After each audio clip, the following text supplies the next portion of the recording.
you are at a time in your life where you are just ready for the next thing, ready for that next stage, and you don't want to wait any longer, this video is going to encourage you to see the delay as an opportunity for preparation.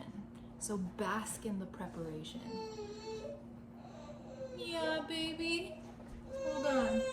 I thought today, since I am going to be cooking some chicken adobo. What? You don't like chicken adobo? Chicken adobo requires some prep time, and I thought how synchronous that today's topic is about preparation, and how when we perceive things, especially stages in life, as a delay, it can be very disheartening. But if we see it as God preparing us, then it becomes motivation, and we start to feel this urgency of, oh, I need to make the most out of this time that I have now, because the inevitable is coming, the inevitable is happening. So through the metaphor of chicken adobo, we will be diving into this topic. So it doesn't really require that much, actually. We just need the soy sauce, the vinegar. We're making the marinade. The soy sauce, the vinegar, some garlic, and some bay leaves. Do we have bay leaves, baby? Let's see. We have basil. Oh, out of bay leaves. Okay. Well, we'll use what we have, as always. All right, I'm just gonna measure out everything since I'm one-armed right now. Why do we have a UK measuring cup? That's random. I used to be so impatient, like, which is so ironic because I'm a teacher and my students' parents always comment about how patient I am, but in my old life, when it came to certain things that I wanted achieved, I would get super impatient, even when, even when I wanted to start to learn how to draw and make charcoal art. I just would get so impatient. I wanted the drawing to be done immediately. And so when it came to my life vision, our family's vision of wanting to create this dome home and build this legacy home and start our family, it was like, when that idea entered our mind, I wanted it now. But the thing is, for something as big as the dreams that God has placed in your heart and your mind, if it is grand and your whole life will be changed once you attain that, then your energy needs to shift first. Your frequency needs to shift first in order to be able to hold that state of being. Okay, 1/3. Do you remember in high school, senioritis? Like, you're a senior, you kind of just are over high school and you're ready for summer because you're gonna be done with high school for the rest of your life.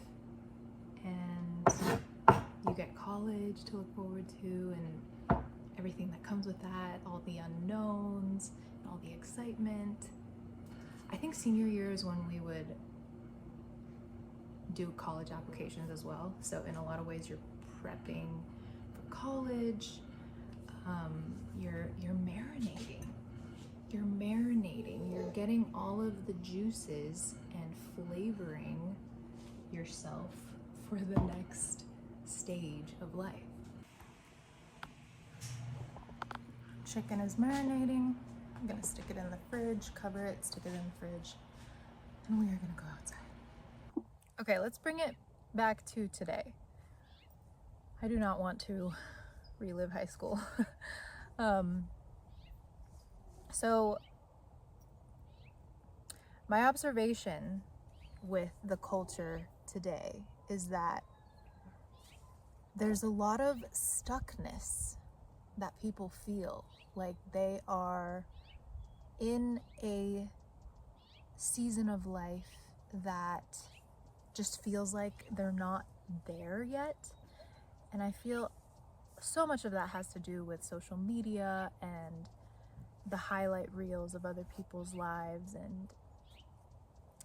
and the comparison that comes with that, feeling like idealizing other people's lives, and if yours doesn't look like that, then it can feel like you are behind. I see it a lot in young people. Like, I have 3 younger siblings, and we've all had conversations that point to this type of struggle to some degree. I mean, I definitely feel it in moments, because we all have an idea of the next level of what we are, of where we are aspiring to be in life, which I think is a very good thing, because it puts us in a mindset of growth. The only time that it is negative is when we feel shame or guilt or are embarrassed because we're not somewhere else.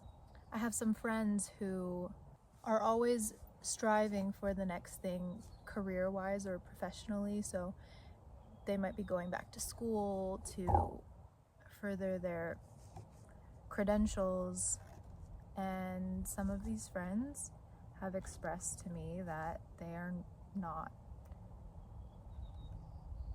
in alignment. Like, there's some dissonance, and it's causing some emotional strife within themselves. In some, it's causing even physical symptoms, because when you're not aligned and you're just doing something because you think that you should, or that the people around you are doing it, and you don't stop to question why it is you're doing something, then it will definitely result in some kind of negative manifestation. So with that, I want to offer you a counter to the collective cultural belief that if you're not there, then where you are isn't enough. This time is divine preparation. It's divine preparation. When you see the quote-unquote delay as God preparing you for the next step, if you see this as your training ground for what's to come, it's gonna light a fire under your butt, under your booty. I was gonna say booty, and then I said butt, but in a weird, okay. So anyway, under your booty, because there's so much to do. You know, when you're organizing your house, or like, for example, my husband and I have rearranged our room, the furniture, the configuration of everything, the organization, probably over 10 times since we've been here. And with each iteration, you think, okay, this is the best one, and we're definitely not going to change it from here on out. And yet, the amazing thing about the mind is it always finds new and better ways to execute something.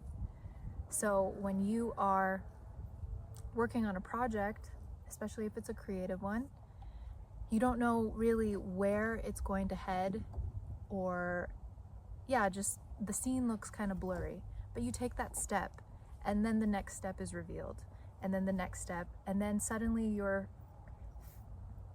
faced with this entity, this thing, this living, breathing thing, and you continually see new ways to refine it, more ways to make it easier. If it's like a systems or process-based thing, it's generative, the way that the mind works and at how ideas work. And why did I say that? There's endless things to do to prepare. The negative, so I'm sure you've experienced the other side of that, where you can prepare too much, over preparing, instead of just actually doing the thing, doing all of the other things, doing all the calculations before you actually make that step. And then it eventually becomes a form of procrastination. But that's not what I'm talking about here. What I'm talking about here is, see this delay in your life as the prerequisite to the inevitable. I think it was Darby, who was mining for gold back during the gold rush days, and he stopped maybe 3 feet short from striking gold and ended up giving up his pursuit. And he sold all of his equipment to, I think it was someone who was working near the mine, and that person ended up striking gold. It's a lesson in refinement, because the next few hits are going to result in your jackpot, your gold. Like, what does that look like? For me, I know that we are working toward our family vision of acquiring our generational home site. How I'm prepping for that is I'm getting rid of all the things that we don't need. I'm organizing all of our stuff so that when the time does come for us to move, we're not scrambling or feeling all messy or discombobulated. I'm making sure I understand how house management works, how systems work, because when we manage our own household, it's going to be so different from how it is now. Look at this as your marinating season. God is giving you more space right now to grow in wisdom, to grow in humility, to grow in strength, to become the person that can hold the vision that He's placed on your heart, to be able to live that and to be in that without rescinding or going back or losing it. So some scripture that I'd like to share is Isaiah 40:31. But they that wait upon the Lord renew their strength. Luke 16:10. Whoever can be trusted with very little can be trusted with much. Ecclesiastes 3:11. He has made everything beautiful in its time. So whatever you have right now, just look around. Look around at everything that you have. Because gratitude really helps with making you feel present and rooted in where you are right now. Because what you'll come to find is that you already have everything that you need in order to tie up all the loose ends and get to the next place. Maybe your eyes are closed right now. So count your blessings, because more are coming, and see the opportunity with where you are right now. Maybe there are some things that you need to get rid of. Maybe there are there's some junk that you just need to look at, and before you can move on to the next thing, God's like, hey, look at this. You gotta sweep under the rug here. Yep. Oh. You okay, baby? You know what I'm getting at. So yeah, I'm about to go inside and take out my marinated chicken and make some delicious chicken adobo. And had it not marinated for this past hour, it probably won't come out as flavorful. So tell me, what is God having you marinate in your life right now? How is He shaping your character and refining your frequency so that you can step into the next phase of life with confidence and knowing that this is here to stay? And until next time, be well today.